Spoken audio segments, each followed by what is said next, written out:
오늘 오전에 살펴볼 하나님의 말씀은 고린도후서 5장 11절입니다.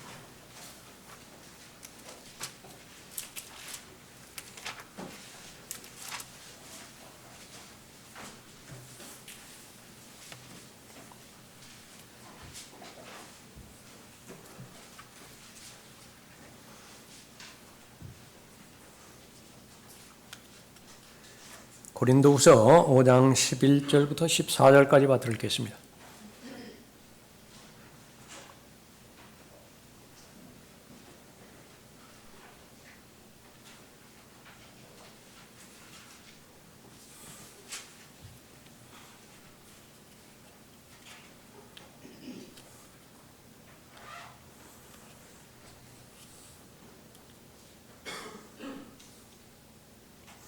그러므로 우리가 주의 두려우심을 알기 때문에 사람들에게 권유하노라. 그러나 우리가 하나님께 나타내어졌으며 나는 또 너희 양심에도 나타내어졌으리라고 믿노라. 우리가 우리 자신을 너희에게 다시 추천하는 것이 아니요 우리를 대신하여 자랑할 기회를 너희에게 주노니 마음이 아니라 외모를 자랑하는 사람들에게 무엇인가를 대답하게 하려는 것이라. 만일 우리가 미쳤어도 하나님을 위한 것이요 정신이 온전하여도 너희를 위한 것이라. 그리스도의 사랑이 우리를 강권하시느니라. 이는 한 사람이 모든 사람을 위하여 죽으면 모든 사람이 죽은 것이라고 우리가 판단하기 때문이라.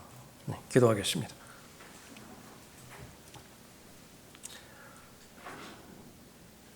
저희들의 힘이 되시고 요새가 되신 아버지 하나님, 저희들의 모든 필요를 하나님의 방법대로 채워 주시어서 오늘 이 시간에 이르기까지 하나님의 요원인 구원을 받고 진리의 지식에 이룰 수 있도록 복음에 합당한 삶을 살 수 있도록 복 주심을 감사드립니다. 죄의 종으로 마귀의 종 노릇하며 일생을 육신의 정욕과 안목의 정욕과 생의 자랑의 포로가 되어서 낭비되고 무가치한 인생을 살던 버려진 인생을 하나님께서 불쌍히 여기어 주시어서 생명의 새로운 가운데 넣어주시고 진리의 여정을 주님과 동행할 수 있도록 인도해 주심을 또한 감사드립니다. 베풀어 주신 하나님의 은혜에 감사하는 하나님의 자녀들, 주님에 대한 마음으로 이제 하나님의 말씀을 경청하고 또 순종하고자 할 때에 성령 하나님께서 잘 가르쳐 주시고 깨우쳐 주시고 또 실행할 수 있는 용기를 허락하여 주셔서 하나님의 영광을 위해서 이 시간에 온전히 드려질 수 있도록 인도해 주십시오. 저를 주님의 영으로 충만하게 채워주시며 마귀가 공격하지 못하도록 이 시간을 보호해 주십시오. 이 시간을 통해서 하나님께서 기뻐해 주시고 영광 받아 주시길 원합니다. 주 예수 그리스도 이름으로 기도드렸습니다. 아멘. 섬김을 위한 동기라고 하는 제목으로 말씀드리겠습니다.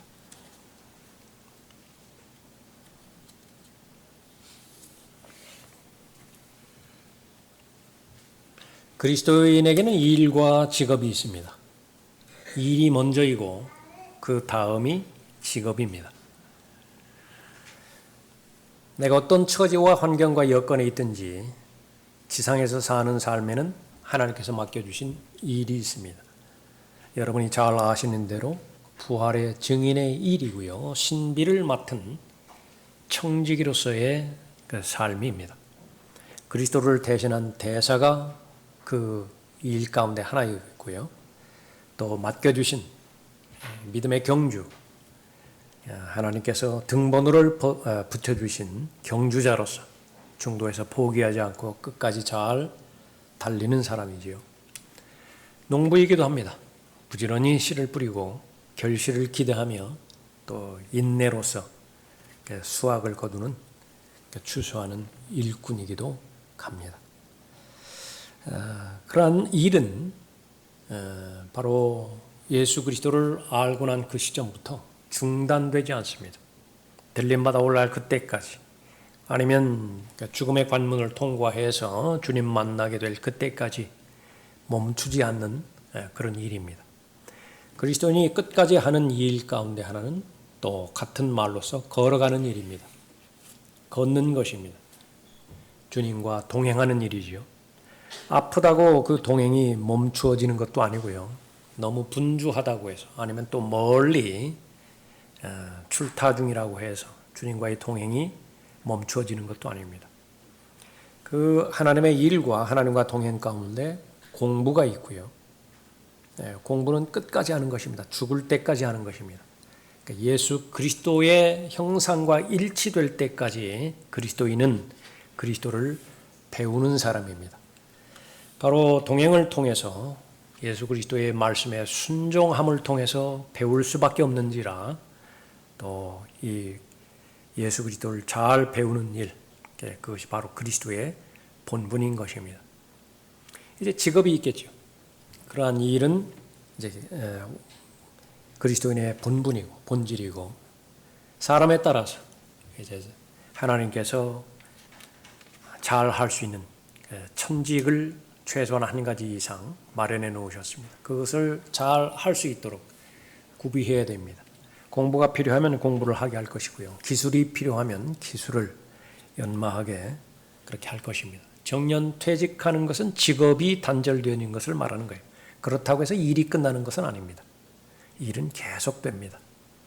무엇이 변하는 환경이고 무엇이 변하지 않는 본질인 것인지 그것을 하나님의 말씀을 통해서 잘 아는 것이죠. 똑같은 직업을 택하는 데 있어서도 가능하면 사람들이 원하는 것은 자신이 하고 싶은 일, 취미, 그것이 바로 돈이 생기는 일과 직접적으로 연결이 되기를 가장 바라죠. 그래서 자신의 적성이 무엇이냐, 또 자신이 가장 잘 할 수 있는 그런 탁월한 능력이 무엇인가를 어릴 때부터 잘 개발하려고 하는 것입니다. 많은 경우는 아니겠지만은 프로 선수들, 축구 선수라든지 야구 선수라든지요, 아주 자기 일을 즐기고 심지어 사랑하는 사람이 있습니다. 그러니까 열심히 했더니, 좀 더 쉬운 말로 하면 열심히 놀았더니 상상할 수 없는 돈까지 주더라. 거기에 명예까지 얹혀주더라. 그러니까 그보다 더 부러운 게 어디 있겠어요? 그러니까 그것이 꼭 운동 경기에만 있는 것이 아니라 사람들에게 알려지지는 않지만은 계속해서 공부에 그렇게 전념하는 사람도 있고요, 사업에 전념하는 사람도 있습니다. 에디슨으로 그렇게 기억하지만은 놀 줄을 몰랐다고 그러죠. 아내가 한 번은 당신도 시간을 내서 그렇게 휴가를 좀 생활을 하라고. 그 시간에 뭐 하는데? 하고 싶은 거 하라고.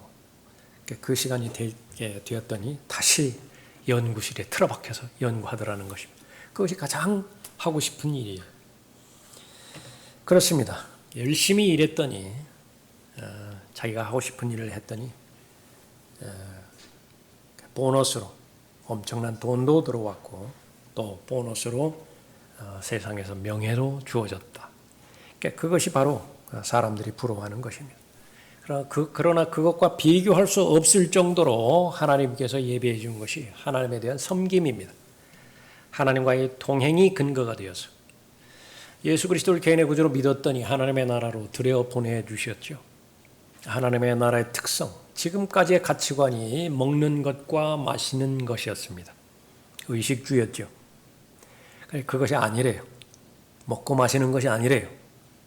그것이 바로 수단과 방법일 뿐이라고 말씀하시면서 이제는 본질이 성령 안에서 성령께서 제시해 주는 의와 화평과 기쁨이라고 말합니다. 의와 화평과 기쁨으로 내 마음이, 내 영이 충만하게 채워졌을 때 마음껏 예수 그리스도와 동행할 수 있고 마음껏 예수 그리스도를 섬길 수 있다라고 말씀하는 것입니다. 그러니까 그것만 한다 하더라도 감사하고 벅찬 일인데 그에 대한 보상이 주어진대요. 상과 유업과 보상, 상속, 통치권으로 이어진다라고 말합니다. 그것이 바로 하나님께서 원하시는 것입니다. 하나님께서는 모든 사람이 구원을 받고 진리의 지식에 이르기를 원하시느니라. 그것이 하나님의 은혜입니다. 그러나 하나님의 은혜를 경험한 가장 예수 그리스도를 잘 따랐던 바울의 고백에 의하면 바로 하나님의 은혜로 지금의 내가 되었다라고 언급하고요. 그 은혜와 다른 영역이 아닌 똑같은 그 하나님의 은혜를 설명하면서 수고라고 하는 영역을 연결을 시킵니다. 내가 수고할 수 있었던 것, 그것은 바로 하나님의 은혜입니다. 그래서 하나님과 동행하고 하나님을 섬길 수 있는 수고의 기회가 주어지는 것, 모든 그리스도인이 간절히 바라는 것이고요. 또 하나 있습니다. 수고를 했는데 그 수고가 헛된 것으로 끝마쳐지는 경우도 있어요. 그런데 바울의 경우는 다른 사람들보다 더 많이 수고했지만 그 수고가 결코 헛되지 않았다라고 하는 사실도 하나님의 은혜에 대한 감사로 표현하고 있는 것이요. 하나님께서는 여러분 모두가 다 잘 되기를 바랍니다. 하나님께서는 여러분 모두가 다 하나님의 염원인 진리의 지식의 이름으로 인해서 진리가 가져다주는 모든 혜택, 복을 마음껏 누리기를 바라는 것입니다. 그렇기 위해서는 하나님을 신뢰할 수 있어야 됩니다. 수고하고 무거운 짐진 자들아, 거기에는 인생의 고충이 다 포함되어 있죠. 눈물이 다 거기 배어 있습니다. 신음이 거기 배어 있는 것입니다. 사랑하는 사람과 예상치 못한 그런 이별, 오전 시간에도 살펴봤지만은 화재로 인해 가지고서 그 사람들, 다른 사람들 이야기로만 알았는데 예상이나 했겠습니까? 그것이 바로 인생을 말해주는 것이고, 거슬러 올라가 봤더니 그것이 바로 죄로 귀착되는 것이죠. 죄가 가져다주는 비극이 수고하고 무거운 짐진 자들아, 다 내게로 오라. 믿을 수 있으면 그 수고와 짐 문제는 다 해결이 되어집니다. 하나님 안에만 있는 참된 안식, 기쁨을 보장해주는 참된 평화, 화평, 그것을 소유할 수 있다라고 말씀하고 있는 것이죠. 그것으로부터 시작되어서 하나님께서는 여러분 모두가 다 부요해지기를 원합니다. 가장 부요하신 분이 바로 예수 그리스도시죠. 없는 것이 없는 분입니다. 가장 부유하신 분이 가장 가난하게 되셨어요. 거기에는 목적이 있다고 말씀하셨는데 여러분 모두가 다 부자가 되기를 바라신대요. 여러분 모두가 다 부유한 삶을 살기를 바라십니다. 그 목적으로 종으로 오셨고 죽음에까지 순종하셨는데 저주의 죽음인 십자가의 죽음에까지 순종하셨다 말씀하고 있는 것입니다. 그러한 모든 사람에 대하여 오늘 본문 말씀은 하나님께서 얼마만큼 이 믿음의 사람들을 아끼고 있는 것인지, 또 그 하나님을 섬기고 있는 사람들, 반드시 그 섬김이 하나님의 보상으로 연결되어서 바로 예수 그리스도와 만날 때에 상속으로 연결될 수 있도록 바라는 것입니다. 오늘 본문 말씀을 좀 볼까요? 11절에 그러므로 우리가 주의 두려우심을 알기 때문에 사람들에게 권유하노라. 이것만큼은 꼭 너를 설득시켰으면 좋겠다. 다른 것들은 모르겠다. 네 의견으로 받아들이는지. 그러나 이것만큼은 철저한 확신 가운데서 꼭 받아들였으면 좋겠다라고 하는 것입니다.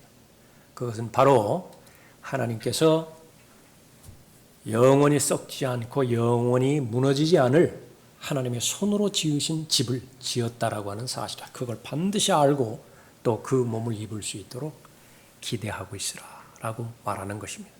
다른 것은 모른다 하더라도 하나님을 반드시 만나게 될 텐데 구원받은 하나님의 자녀만 서게 될 수 있는 특권의 자리, 그리스도의 심판석입니다. 그리스도의 베마예요. 로마 시대 때에 어떤 성읍의 한 중앙에 거의 대부분 높은 그 단상에 해당되어지는 베마라고 하는 장소가 있었는데 거기서는 공공적인 소식이 다 울려 퍼지는 것입니다. 알려야 될 그런 소식들 다 알리고요. 어떤 사람이 예를 들면 올림픽에 가서 우승을 했는데 우리 동네 사람이 그것을 알리기도 합니다. 어떤 사람이 이 시민 전체에 대해서 범죄를 저질렀어요. 그 범죄에 대한 형벌을 언도하는데 그걸 모든 사람들에게 알리는 것입니다. 그 부분의 연장선상이 바로 그리스도의 심판석이라고 말하는 것입니다. 그 그리스도의 심판석, 반드시 구원받은 하나님의 자녀는 하나님의 결산의 때를 준비해야 되는데 거기에는 보상과 아울러서 손해가 기다리고 있다. 이 사실을 미리 알려주는 것은 너희 가운데 단 한 사람이라도 어떤 경우에도 손해 쪽에 해당되어서는 안 된다.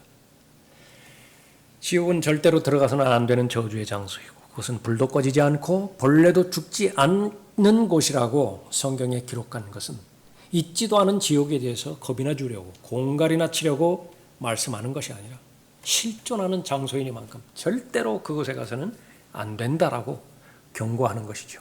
이것은 너희가 반드시 믿어야 된다. 이것은 내가 너희를 절대적으로 설득시키길 원한다. 권유하노라 그 말이에요. 그런데 이 부분에 대해서는 하나님의 원수는 아주 지독스럽게 방해를 하고 있는 것입니다.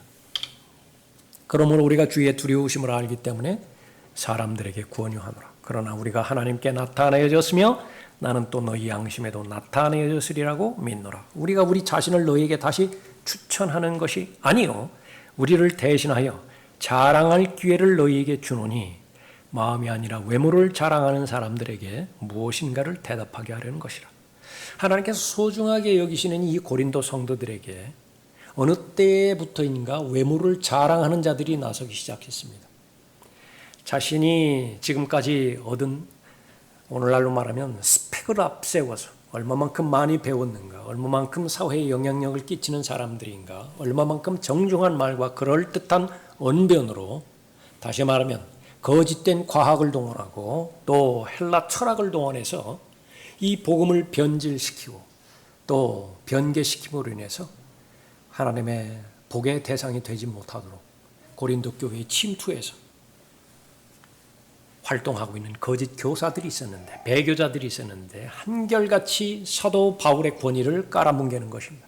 사도 바울의 권위를 부인하게 그렇게 만드는 것입니다. 믿음이 성숙한 사람들이야 분별력이 있어서 그것을 받아들이지만은요. 그러나 대다수 고린도 교회 성도들은 성장하지 못한 어린 아이들이었기 때문에 귀를 내준 거예요. 그런데 바울은 그 상태가 유지되어지고 그것을 극복하지 못하는 한 섬김에 대한 보상, 그것은 기대할 수가 없습니다. 그 고린도 성도들을 향한 하나님의 계획, 그것은 숲으로 돌아갈 수밖에 없는 것입니다. 그래서 부득불 사도 바울은 자신에 대해서 자랑을 해야만 됩니다. 나야말로 참된 하나님의 사도이고 나야말로 참된 하나님의 계시를 받은 사람이고 내가 한 말만이 진리이고 참이고 진실이다. 이와 반대로 말하는 사람들, 겉으로 보기에는 그럴듯할 것 같지만은 모두가 다 가짜다. 너희들은 속아서는 안 되는 것이다.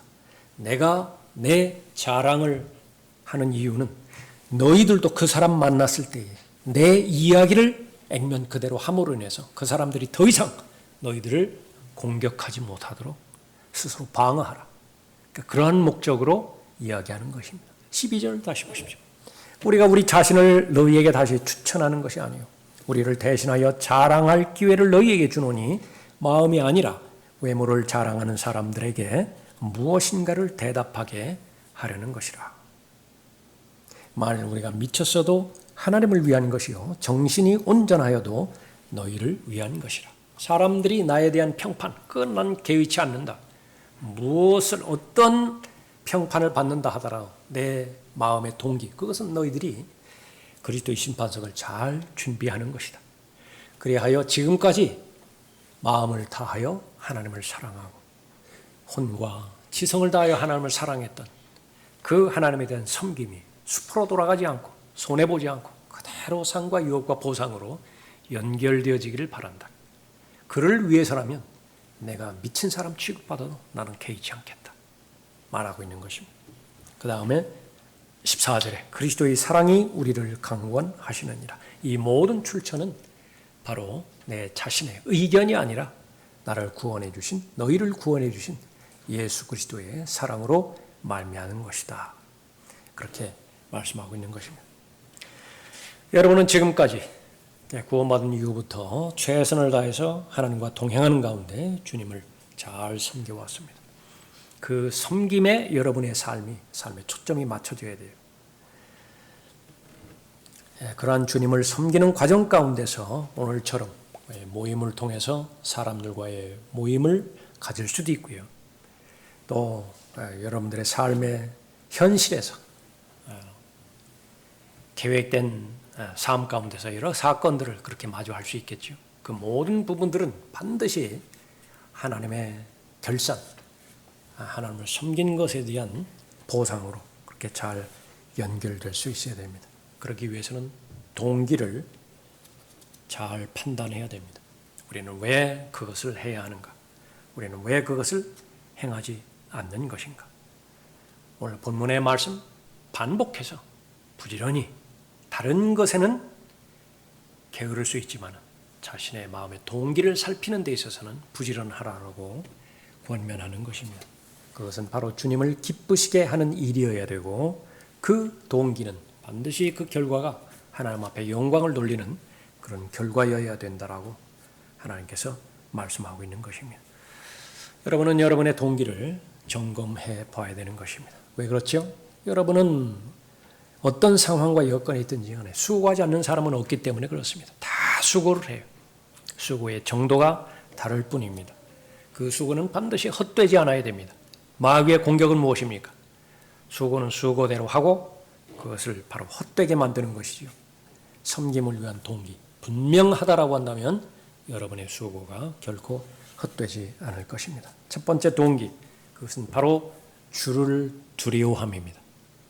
주를 두려워함 가운데서 나는 주님을 섬기고 있는 것인가? 11절 보십시오. 그러므로 우리가 주의 두려우심을 알기 때문에 사람들에게 권유하노라. 그러나 우리가 하나님께 나타내어졌으며 나는 또 너희 양심에도 나타내어졌으리라고 믿노라. 어리석은 자와 현명한 자, 지혜로운 자, 크게 구분하는 그 구분점 가운데 하나가 두려워할 대상을 마땅히 두려워하는 사람인가, 지혜로운 사람이에요.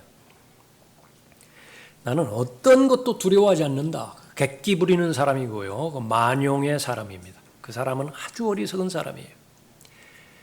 그 사람은 자신의 인생을 낭비하는 사람이고 마치 그 불나방에 그 불빛을 향해서 아무 생각 없이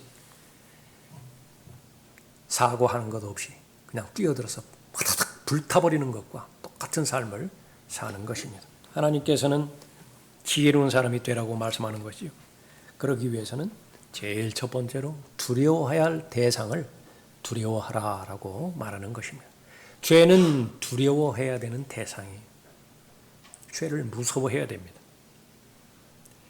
더러움, 또 하나님께서 말씀하신 윤리적이고 도덕적인 모든 영역들, 그것은 심각하게 받아들여야 되는 것입니다. 그러나 그 첫 출발은 바로 하나님의 심판입니다. 하나님의 심판을 두려워하는 사람은 잘 사는 사람입니다. 안전하게 사는 사람이고 건강하게 사는 사람입니다. 하나님을 두려워하는 사람은 하나님의 종이 됩니다. 그 결과 세상을 두려워하지 않고요. 말하자면 자신이 섬기는 하나님이 주인이기 때문에 그렇습니다. 사람을 두려워하지 않아요. 환경을 두려워하지 않는 것입니다. 그 결과 세상의 종으로부터 자유롭게 됩니다. 사람의 종으로부터, 물질의 종으로부터 자유롭게 되어서 삶의 우선순위, 그것은 하나님께서 정해주신 삶의 우선순위에 가장 조화롭게 하모니를 이루면서 잘 살아가게 됩니다. 무엇을 하든지 재미있어요. 무엇을 하든지 가치를 창출합니다. 그러나 하나님의 심판을 두려워하지 않게 되면 세상을 두려워할 수밖에 없습니다. 이건 내 선택사항이 아니에요. 두 주인을 섬기는 것도 불가능하지만 두 주인 다 섬기지 않겠다. 그건 하나님밖에 없어요. 나는 온전히 자유로운 존재가 아닙니다. 무엇인가 종속된 존재예요. 창조주만이 자유롭습니다. 하나님을 두려워하지 않으면 세상을 두려워하게 되고 사람을 두려워하게 되어도 돈을 두려워하게 되어지는 것입니다. 그 결과는 얽매이게 되는 거지요. 세상의 종, 사람의 종, 돈의 종으로 살아가게 되어지는 것입니다. 누군들 종으로 타며 살아가길 원하는 사람이 있습니까? 그러니까 여러분 가운데 나는 죄를 섬기면서 일생 동안 죄의 종으로 타며 살아가고 싶다. 그런 사람이 어디 있어요? 그러나 하나님과의 관계가 잘못되었을 때에 어쩔 수 없이 죄를 섬기고 세상을 섬기고 하나님의 원수인 마귀를 섬길 수밖에 없는 것입니다. 하나님을 두려워하는 것이 지혜의 시작이라고 하나님께서는 반복해서 강조해서 말씀하시면서 여러분을 설득시키고자 합니다. 알고 있는 명제인가요? 그렇다라고 한다면 여러분의 삶이 입증해낼 거예요.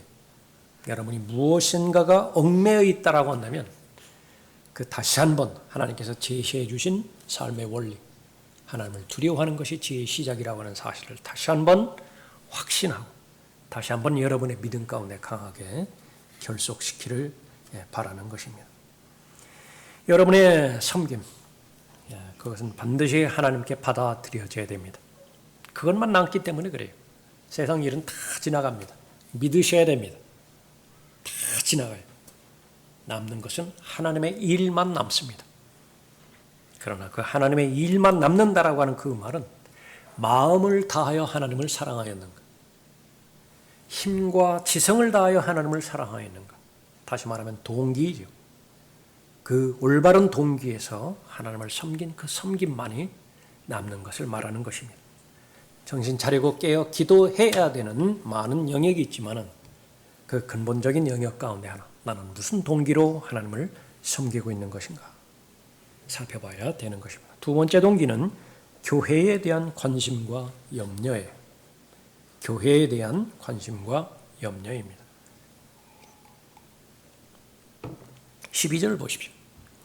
우리가 우리 자신을 너희에게 다시 추천하는 것이 아니요 우리를 대신하여 자랑할 기회를 너희에게 주노니 마음이 아니라 외모를 자랑하는 사람들에게 무엇인가를 대답하게 하려는 것이라.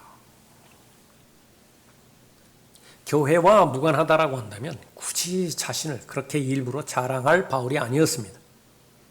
부득불 자랑하는 거예요. 하고 싶지 않다고요. 그러나 반드시 자기 자신의 실체를, 자기 자신의 참된 신분을 알려야 되는 것은 교회를 보호하기 위함입니다. 자기가 이 일을 하지 않으면 교회는 점점 더 사도행전 20장에서 경고한 밖에서 공격하는 이리들에 의해서 다 먹혀버리게 되는 것입니다.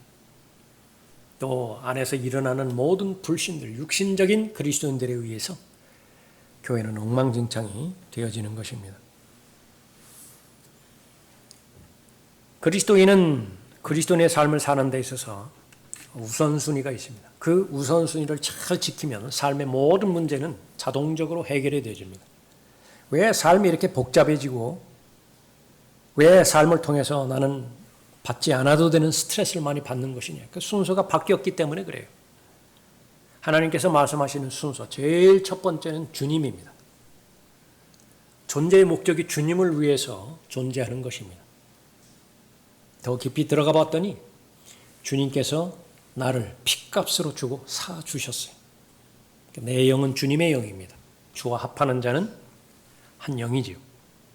내 몸 역시 마찬가지로 주님의 소유라고 소유주께서 직접적으로 말씀하고 계시는 것입니다. 그 영과 몸을 통해서 내가 하나님 앞에 영광을 돌리는 것인데 그 첫 출발은 인정하는 것입니다. 그래서 그것이 청지기직의 첫 출발입니다. 소유권 누구에게 있는 것이냐. 다시 말하면 청지기는 종이라고 하는 이야기인데 종에게 없는 것이 있습니다. 그것은 자기 자신의 인생관이에요. 자기 자신의 인생 계획입니다. 자기 자신만이 알고 있는 삶의 영역입니다. 청지기로서 종으로서의 그 모든 영역은 주인에게 공개적으로 알려져 있는 사람입니다. 주인이 모르는 영역이 없어요. 바로 주인이신 주님께서 가장 소중하게 여기시는 것은 그리스도의 몸입니다. 하나님의 어린 양으로 죽을 목적으로 이 땅에 오신 그분의 사역의 완성은 교회예요. 성령을 기다리라고 말씀하셨죠. 마침내 성령께서 강림하셨죠. 이루어진 것이 바로 그리스도의 몸이 형성된 것입니다. 그 그리스도의 몸이 실현된 것이 눈에 보이는 지역 교회들이죠. 고린도 교회가 그 가운데 하나인 것입니다. 교회의 목적은 무엇입니까? 하나님 앞에 영과 진리로 경배드리는 것이죠. 교회의 목적은 무엇입니까? 아들을 아는 지식 안에 성도를 양육하는 것입니다. 그 목적으로 주신 것이 교사와 목자예요. 그 목적으로 주신 것이 바로 성도들입니다. 그렇게 되어지면 그 과정을 통해서 온전함을 향해서 나아갈 것이고요. 그 결과 교회의 목적인 그리스도의 충만하심에 장성한 분량에까지 이를 것입니다. 그것이 바로 똑같은 우선순위의 두 가지입니다. 그 다음에 여러분의 가족이에요. 가족을 돌보지 않는 자들, 믿지 않는 자들, 불신자들보다 더 악하다고 하나님께서 말씀하셨는데 여러분 가운데 그런 사람은 없습니다. 거기서 끝나는 것이 아니라 다른 사람들도 돌봐야 되죠. 여러분들이 하고 있는 사업, 여러분이 소속되어 있는 그런 직업, 그것을 충실히 잘 해야 됩니다. 사람에게 모두하지 말고 죽게 하듯 그렇게 해야 되는데 이 모든 것들이 다 완성되기 위해서는 우선순위가 중요한 것입니다. 염려하지 말라라고 항상 기뻐하라고 그렇게 입버릇처럼 말했던 그 바울, 그치지 않는 염려가 있습니다.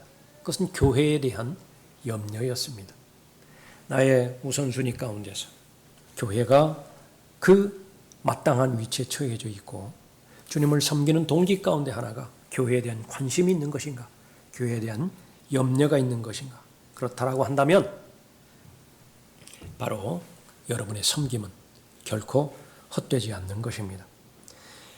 거짓 교사들이 들어와서 자기들의 세력을 구축하고 바울을 따랐던 하나님의 사람들을 바울을 폄훼함으로 인해서 자기들을 따르게 할 목적으로 자기 자신을 자랑합니다. 그 동기는 모두가 다 어두움이에요. 거기는 올바른 동기가 없는 것입니다. 많이 배운 사람 같지요? 그래서 성경은 분명하게 말합니다. 진리의 지식에 이르지를 못해요. 이론은 많이 가지고 있는 것인데 자기가 믿고 실행하고 자기 자신을 그 진리의 말씀에 온전히 무게를 실어서 지탱할 만큼 진리가 그 사람에게는 없는 것입니다. 그런 사람들이 거짓 교사들이에요. 경건의 모습은 제법 그럴듯하게 갖추어 놓고 있습니다. 긴 옷을 입고요. 정중한 말, 그럴듯한 언변, 어느 부분에 있어서나 다 합격인 것 같습니다. 겉모습에도 윤리적이고 도덕적으로 보입니다. 그러나 그 사람에게는 경건의 능력이 없습니다.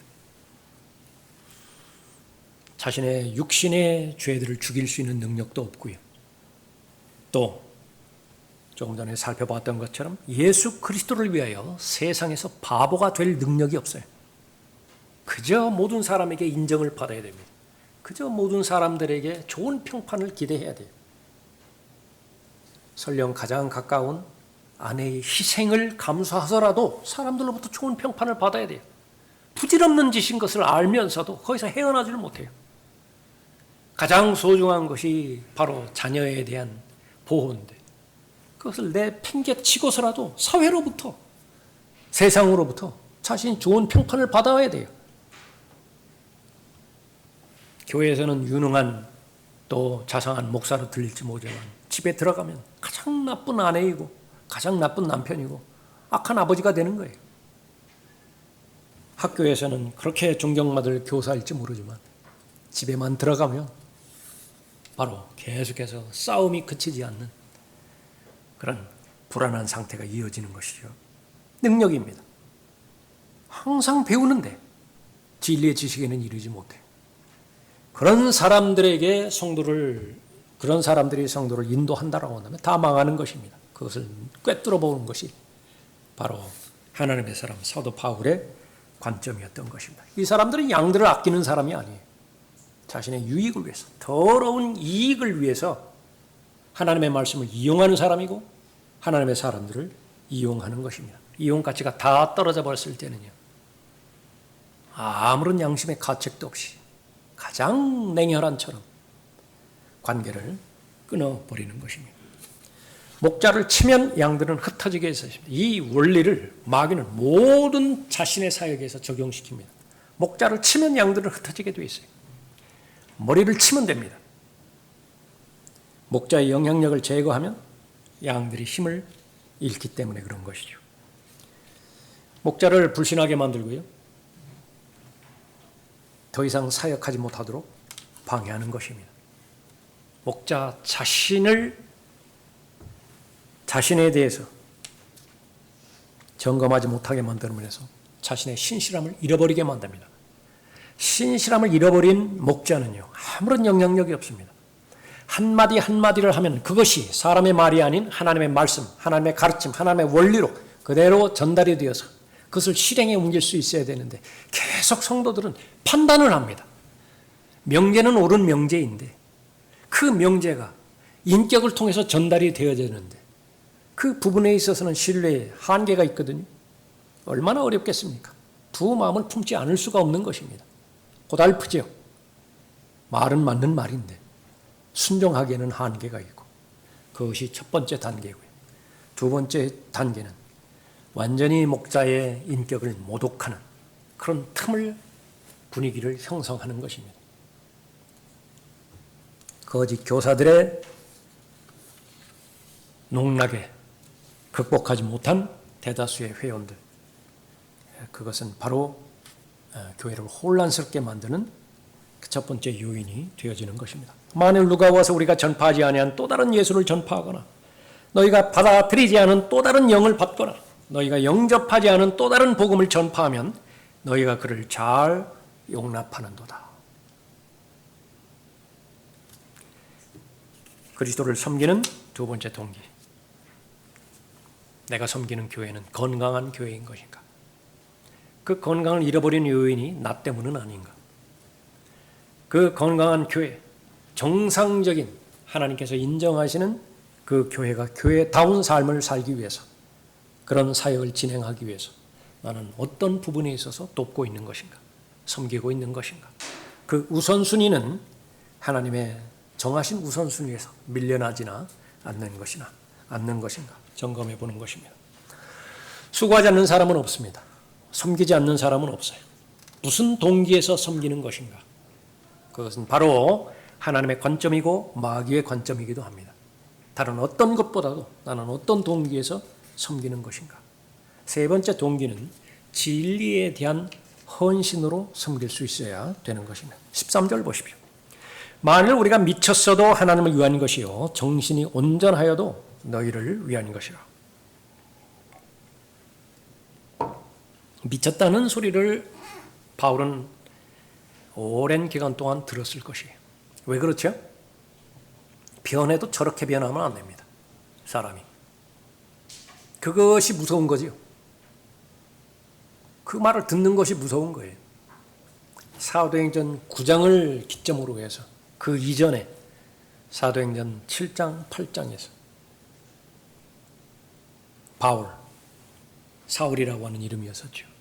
최고의 박해자였습니다. 유대교에 있어서는 최고의 1등 공신이에요. 자기 자신의 개인적인 삶을 희생하더라도 자신의 시간을 온전히 참된 기독교 신앙, 예수 그리스도를 믿는 자들을 박해하고 감옥에 넣기 위해서 혈안이 되었던 사람이죠. 그런 사람이었다고요. 그런데 예수 그리스도를 만나고 난 다음에 정말로 말 그대로, 문자 그대로 180도 바뀌어져 버렸습니다. 예수 그리스도를 위해서 자신의 생명을 내어놓는 사람이 되었습니다. 그 변화의 폭이 얼마나 컸던지 사도들조차도 믿지를 못했어요. 바나바라고 하는 사도가 없었다라고 한다면 사도 바울의 사역은 사장이 돼버립니다. 아무리 많은 예수 그리스도로부터 계시를 받았다 하더라도 인정을 받지 못하는데 어떻게 그 사역이 꽃을 피울 수 있겠습니까? 열매 맺을 수 있겠어요? 믿는 사람들 편에서도 바울이 미쳤다라고. 총독들이지요. 세상 왕권을 가지고 있는 사람들. 네가 많이 공부하더니 그 많은 지식이 너를 미치게 만들었구나. 공개적으로 그 소리를 들었던 사람입니다. 보통 사람 같으면 그것이 아니라고, 내가 미치지 않았다고 자기를 변호하고 자기를 항변하고 많이 또 설득했을 거예요. 그러나 개의치 않습니다. 바울은 개의치 않습니다. 왜 그렇죠? 진리를 말한 결과이기 때문에 그런 거예요. 예수 그리스도, 살아계시고 부활하신 예수 그리스도를 증거한 결과이기 때문에 그렇습니다. 괜찮아요. 그건 너무나 당연한 것입니다. 예수 그리스도께서 세상에 계셨을 때 증오의 대상이었습니다. 그분이 나의 선생님이라고요. 선생님이 받은 대우, 그것을 학생이 그보다 더 나은 대우를 받는 것, 그거는 합법적이지 않아요. 그건 논리적이지 않습니다. 더 열악한 대우를 받아야 마땅한 것인데 바울의 경우는 그건 너무나 당연한 것입니다. 무엇 때문에 그렇죠? 바로 진리에 대한 열정인 것입니다. 만일 우리가 미쳤어도 하나님을 위한 것이요 정신이 온전하여도 너희를 위한 것이라. 진리에 헌신한 사람, 열정적입니다. 세상에서 광적으로 보입니까? 정상이에요. 정상이라고. 이 광적으로 보이지 않기 위해서 많은 사람이 애를 쓸 뿐입니다. 그건 타협하는 것입니다. 정직하지 않은 것이에요. 진리에 헌신한 사람, 인내하는 사람입니다. 어떤 상황과 여건 가운데서는요, 사자와 같은 목소리를, 큰 목소리를 내고요, 울부짖는 것입니다. 어떤 경우에서는요, 끝까지 경청하는 것입니다. 끝까지. 보통 사람은 그러지 못해요. 그 중간에 팍! 육신적인 성향에 의해 가지고서 혈과 육의 반응을 보이지만 끝까지 참아냅니다. 그리고 다음번에 기회를 또 봅니다. 그 사람은 진리를 전하지 않는 사람이 아니에요. 성령께서 주시는 분별력 가운데서 바로 잠잠히 있으라고 이렇게 말하면 잠잠히 있는 사람입니다. 바로 인내의 덕목을 갖춘 사람이, 진리에 열정이 있는 사람인 것입니다. 진리에 헌신한 사람입니다. 유대인을 얻고 싶어요? 유대인같이 되는데 아무런 문제가 없습니다. 이방인을 얻고 싶습니까? 그 이방인처럼 그 사람의 말에 동조하고 동의해 주는 거 아무런 문제가 안 돼요. 목표는 무엇입니까? 진리를 그 사람에게 전달해 주는 것이고 알게 해 주는 것이기 때문에 그렇죠. 바울은 계시의 통로였습니다. 예수 그리스도를 아는 통로였다고요. 그러니까 그것만 되면 됩니다. 그 역할이 됐을 때 모두가 다 침례인 요한의 고백을 합니다. 예수 그리스도 전부 차지하고요. 예수 그리스도께서 전부를 차지하고 침례인 요한 없어져 버려요. 아무것도 아닌 것으로 되어져 버립니다. 전혀 개의치 하지 않습니다. 그러나 이 동기가 잘못되었을 때 처음에는 예수 그리스도의 기쁨을 위해서 하나님의 영광을 위해서 시작했을지 모르지만 자신의 관리 잘못하면요 예수 그리스도는 두 번째 위치에 옵니다. 첫 번째는 내가 영광 받아야 돼요. 내가 존중을 받아야 됩니다. 그 사람에게는 처음에 의도는 그렇게 하지 않았다 하더라도 진리가 수단이 되어져 버립니다. 심지어 전천연교리 이것도 수단이 되어져 버리는 것입니다. 사람들에게 자신을 설득시키고 자신을 증명하고 자신의 교리에 의해 가지고 사람들의 호응을 얻어내기 위해서 그런 더러운 짓을 행하고 있는 것입니다. 누구를 위해서 하는 것이죠? 무슨 목적을 위해서 하는 거예요? 정말로 그런 사람들이 대상이 가치 있는 사람이라고 한다면 좀 계산해 볼 필요가 있을 것입니다. 그러나 하나님께서 사람에 대한 평판, 더러운 걸레예요. 무엇 때문에? 무엇이 아쉬워서 세상의 인정을 받기 위해서 또 인기를 누리기 위해서 그런 더러운 짓을 하는 것입니까? 그럴 필요가 전혀 없는 것입니다. 우리는 하나님의 말씀을 변개시킴으로써 이익을 취하는 여러 사람들과 같지 않고 오직 성실함으로써 또 하나님께로부터 난 자로서 하나님 앞에서와 그리스도 안에서 말하노라. 고린도후서 2장 17절 말씀이죠. 하나님의 말씀을 목적으로 두지 않고 이용으로 수단하는 자들이 바울 시대에 있었는데 다름 아닌 거짓 사도들이에요.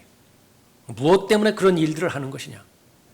바로 바울을 통해서 예수 그리스도를 따르는 그 진리를 실행하지 못하도록 자신의 영향력을 넓히고 키워서 자신들의 세력을 구축하고 자신들의 사람들을 만들기 위해서 하는 것입니다.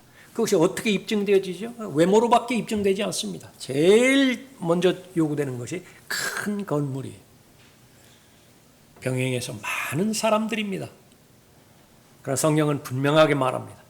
알곡과 쭉정이의 차이에 대해서 명확한 분별력을 가지라고 말하고 있습니다. 한 사람이라 하더라도 알곡이면 강성한 교회예요. 그러나 아무리 많이 모였다 하더라도 자신에 속한 육신의 죄 문제도 처리하지 못한 무능력한 사람이고요. 밖을 향해서 주 예수 그리스도만이 지옥으로부터 구원해 줄 수 있는 유일한 구주 하나님이라고 하는 사실을 알리지 못하는 그런 사람이라고 한다면 그 수는 의미가 없게 되어지는 것입니다. 성경, 그것은 바로 갈망하는 사람에게만 열리는 책입니다. 신기한 책이에요. 찾아야만 됩니다. 간절한 마음으로 다가서야만 만나주는 책이에요. 알면 좋고 몰라도 그만이고 평생 보십시오. 열리고 안 열리고 어떻게 되죠? 그 하나님의 말씀이 나를 변화시키더냐? 예수 그리스도를 믿고 여러분은 내 자신이 객관적으로 나 자신을 평가해 볼 때 이러이러한 부분들은 분명히 변화가 되었다. 꼽아보십시오. 지금 꼽아보십시오. 내가 구원받은 다음에 하나님의 말씀을 안 다음에 이런 부분들은 내가 변화가 받았다. 그 부분은 부인할 수 없이 내가 변화받은 부분이다. 말씀이 가능하게 한 것이 앞으로도 계속 그렇게 할 것입니다. 조건은 무엇입니까? 갈망하느냐라고 하는 거예요. 진리에 대한 열정, 그것이 동기가 되느냐라고 하는 것입니다. 마지막 네 번째, 그 동기는 구주 예수 그리스도에 대한 감사예요. 14절 보십시오. 그리스도의 사랑이 우리를 강권하시느니라. 이는 한 사람이 모든 사람을 위하여 죽으면 모든 사람이 죽은 것이라고 우리가 판단하기 때문이라. 하나님의 사랑이죠. 그리스도의 사랑. 강하게 권면하는 사랑이고 강제시키는 사랑이고 동기부여함으로 인해서 하나님께서 원하시는 삶을 마침내 살아가게 만드는 그런 사랑인 것입니다. 하나님의 사랑, 예수 그리스도를 보내주신 실천적인 사랑입니다. 많은 사람이 공상적 사랑에 머무르고 있습니다. 무슨 말이냐? 범위를 크게 말하는 사람들 조심해야 됩니다. 국가를 사랑한다라고 하는 사람들, 대한민국을 사랑한다라고 하는 사람들, 더 나아가서 인류를 사랑한다라고 하는 사람들, 그 진정성이 있어요? 가장 가까이 있는 사람에 대한 대우를 살펴보면 됩니다. 중국 복음화, 아프리카 선교사, 민족 복음화, 그것이 의미가 있기 위해서는 그 사람이 처한 예루살렘에서 그 사람의 빛으로서의 영향력, 소금으로서의 영향력을 발휘하던가, 나와 가장 구체적으로 관계 맺혀 있는 사람들, 그 사람에게 성경적으로 잘 대하고 대우하는 것, 그것은 어렵습니다. 왜 그렇죠? 그것은 육신을 부인하고 성령 하나님의 말씀에 순종할 때만 가능하기 때문에 그렇습니다. 그러나 멀리 떨어져 있는 사람에 대해서 공포하는 것, 그거 별로 어렵지 않다고요. 거기에 속으면 안 되는 것입니다. 하나님의 사랑은 구체적인 사랑이고 실천적 사랑입니다. 죄인을 사랑한다고 말씀하셨으면 그 죄인을 구출할 수 있는 구체적인 방법을 제안해 주셨는데 그것은 바로 하나님이 죽음을 통과하는 일입니다. 그래서 그리스도의 사랑은 반드시 죽음과 관련이 있습니다. 여러분의 사랑도 마찬가지예요. 누군가를 사랑한다고 한다면 여러분이 죽어야 돼요. 여러분의 가장 소중한 생명을 그 사람에게 내어줘야 되죠. 내가 죽을 때에 내 안에 계신 예수 그리스도께서 그 사람에게 나타낼 수 있기 때문에 그런 것입니다. 그리스도의 사랑.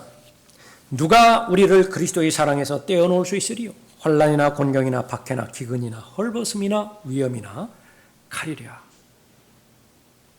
이 그리스도의 사랑에서 분리되지 않는다는 사실을 바울은 그 어떤 사건보다도 동등하게 여긴 적이 없습니다. 최고의 사랑입니다. 최고의 특권이. 이것이 나에게 이루어졌다는 사실 때문에 주저할 대상이 없는 것입니다. 미룰 대상이 없었던 것입니다. 예수 그리스도의 사랑. 한 사람이 죽으면 모든 사람이 죽은 것으로 하나님께서 여기시는 사랑의 영향력이기 때문에 그런 것입니다. 첫 번째 사람이 범죄했을 때 모든 사람이 범죄했죠. 그것을 받아들이기가 쉽지가 않았다라고 한다면 건너뛰어서 한 사람 예수 그리스도께서 십자가의 갈보리 십자가에서 달려서 죽으셨을 때에 모든 사람이 죽은 것을 하나님께서 선언하셨습니다. 그걸 받아들이면 됩니다.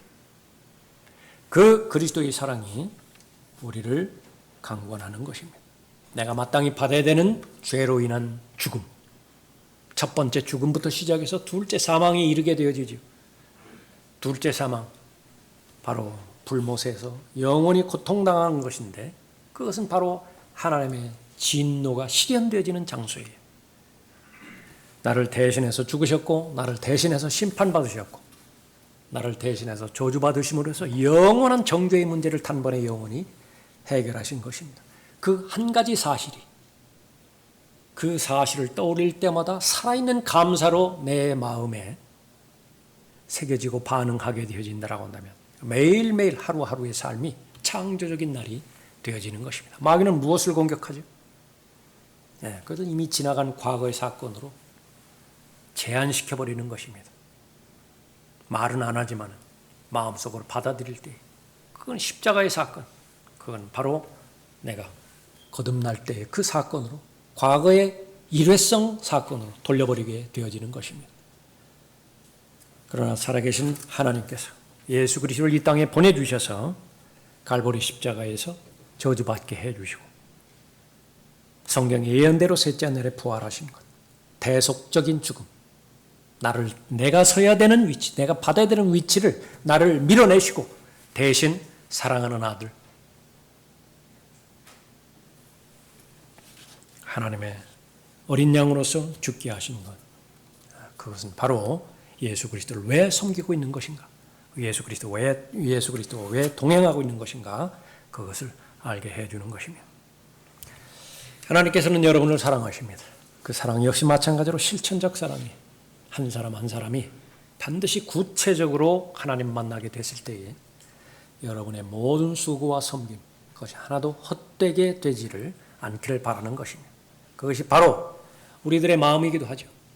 기도할 때도 알게 모르게 하나님 섬기는 사람이 있습니다. 하나님의 일, 주님의 이름으로 모이는 것에는 수고가 반드시 따르게 되어 있어요. 그것은 토요일에도 이루어지고 있고요. 그 주중에도 계속해서 이루어지고 있습니다. 사람들은 잘 모를 수 있습니다. 그러나 하나님께서는 절대로 잊지 않으십니다. 하나님께서 기억하시고 그 기억의 보상을 주시는 것입니다. 그러나 마귀는 그 모든 수고가 처음에는 이루어지지 않도록 실행되지 않도록 방해하고요. 그것이 실패해버리면 수고를 했다 하더라도 헛된 것으로 돌아가게 만드는 것이죠. 열심을 다하여 자신의 마음을 지키는 것은 지혜로운 사람입니다. 두려워해야 할 대상, 그것은 바로 하나님의 심판에 대해서 구체적으로 말씀하셨는데 심각하게, 진지하게 하나님의 말씀에 자신의 마음에 있는 믿음으로 잘 결합해서 여러분의 믿음으로 보일 때 여러분의 삶은 바로 청지기로서의 삶, 그리스도를 대신한 대사로서의 삶, 또 수확을 기다리고 있는 추수할 것이 이미 혀졌지요. 농부로서의 성공적인 삶을 잘 살아낼 것입니다. 기도하겠습니다. 아버지 하나님, 또 하나님을 사랑하는 하나님의 자녀들은 외모로서 평가받는 것이 아니라 마음 중심으로 하나님을 사랑하는 사람이고 또 생각의 중심인 지성을 다하여 하나님을 사랑하는 사람입니다. 하나님께서는 마음의 중심을 보십니다. 마귀가 원하는 것은 마음의 중심에 다른 부도덕한 요소가 개입되게 함으로 인해서 열심히 수고하였지만 그 수고가 헛되게 돌아가게 하는 것입니다. 반드시 지켜야 되고 반드시 하나님으로부터 인정을 받아야 되는 것이 저희들의 삶의 본질입니다. 각 사람의 마음의 상태를 주님께서 잘 알고 계십니다. 내주하시는 성령 하나님께서 친히 말씀해 주시고 깨우쳐 주시고 또 인도하여 주심으로 인해서 모두가 다 귀한 하나님의 말씀의 동기가 확인되게 하심으로 인해서 최선을 다해서 열심을 다해 주님을 섬기는 그 섬김이 보상으로 모두가 연결되어질 수 있도록 복주시길 원합니다. 주 예수 그리스도의 이름으로 기도드렸습니다. 아멘. 다 같이 일어나시겠습니다.